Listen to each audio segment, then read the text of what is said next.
Hello, bachcho. Let us read the question. The question says, assume that the chances of a patient having heart attack is 40%. Assume कर लो कि जो 40% chances है patient को heart attack आने के. It is also assume that the meditation and yoga course reduce the risk by 30% से risk कम हो जाता है योगा और मेडिटेशन करने से. एंड प्रिस्क्रिप्शन लेने से 25% रिड्यूस हो जाता है. At a time patient can choose any one of given two option. दोनों में से किसी एक ऑप्शन को एक टाइम पर चूज कर सकते हैं. It is given that after going through one of the two option find the probability the patient is selected at random suffers. Find the probability that the patient is followed a course on meditation and yoga. Meditation और योगा जो course है वो उसने choose किया है तो उस चीज की आपकी प्रोबेबिलिटी निकालनी है. स्टार्ट करते हैं. बेसिकली क्वेश्चन की बेस करूंगा की कंसेप्ट से है. स्टार्ट करते हैं. Let event E is happening in all events all events E1 E2 En सभी इवेंट्स में. ये जो इवेंट है वो हर एक इवेंट में हो रहा है E1 से लेकर के En तक. If you have to find the then probability of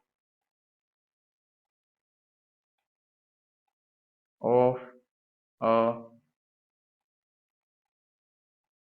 particular event E4 से कैसे हो जाएगी. Probability of E4 by E is equal to P of E4 dot P of E by E4 divided by P of E1 dot P of E by E1 up to चलता चला जाएगा last तक जाएगा P of En dot P of E by En. ठीक है.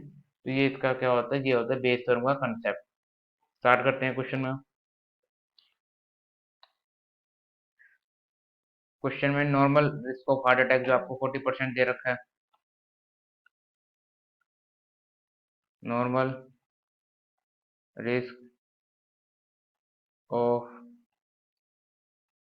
Heart attack is equal to 40%.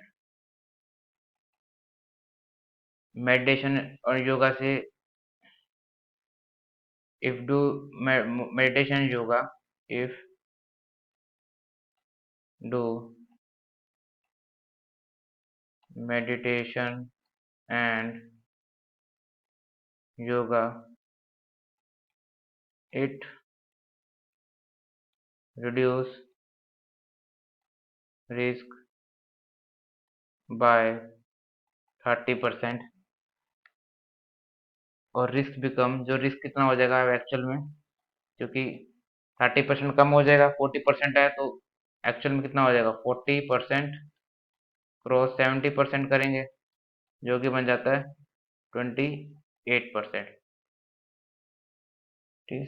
70% इसलिए करें क्योंकि 40% हमारे पास पेशेंट का हार्ट अटैक है.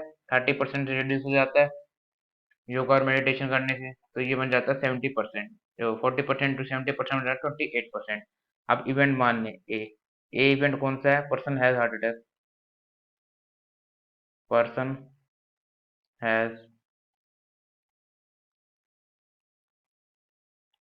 Heart attack. बी क्या है. Person is treated with meditation and yoga. Person is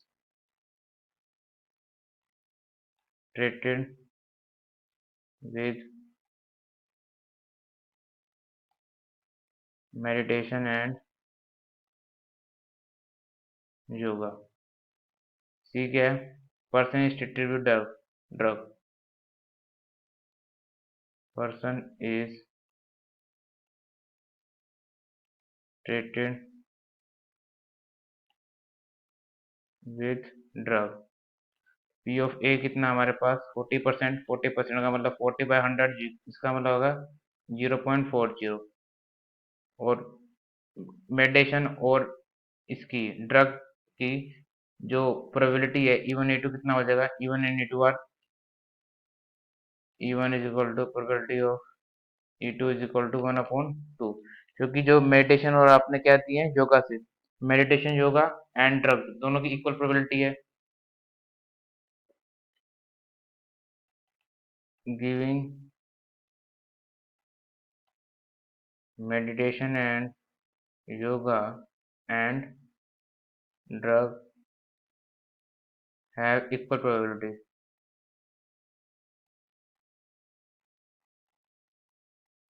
equal probability. अब आपको निकालना है P of E one by A निकालना है, तो उसके लिए आपको निकालना पड़ेगा सबसे पहले पी ऑफ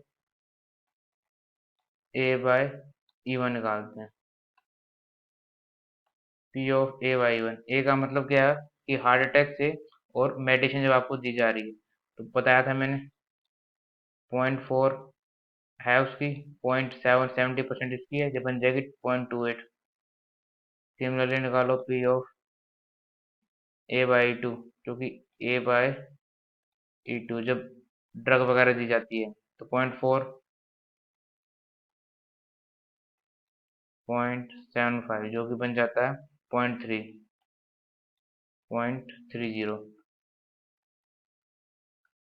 आपको निकालना है P of E one by E, क्योंकि मेडिटेशन और योगा से निकालना है। तो P of E one by E का मतलब आता है पी ऑफ ई वन का फॉर्मूला क्या है, 1/2 इंटू 0.28 डिवाइडेड बाय 1/2 0.28 प्लस फिर 1/2 आएगा और 0.30, 1/2 से 1/2 cancel out, 0.28 upon 0.28 plus 0.30 which is equal to 0.28 upon ये हो जाएगा 0.58 इज इक्वल टू हो जाएगा 28/58 which is equal to 14/29 which is our answer. तो आपके पास आंसर आ जाएगा 14/29।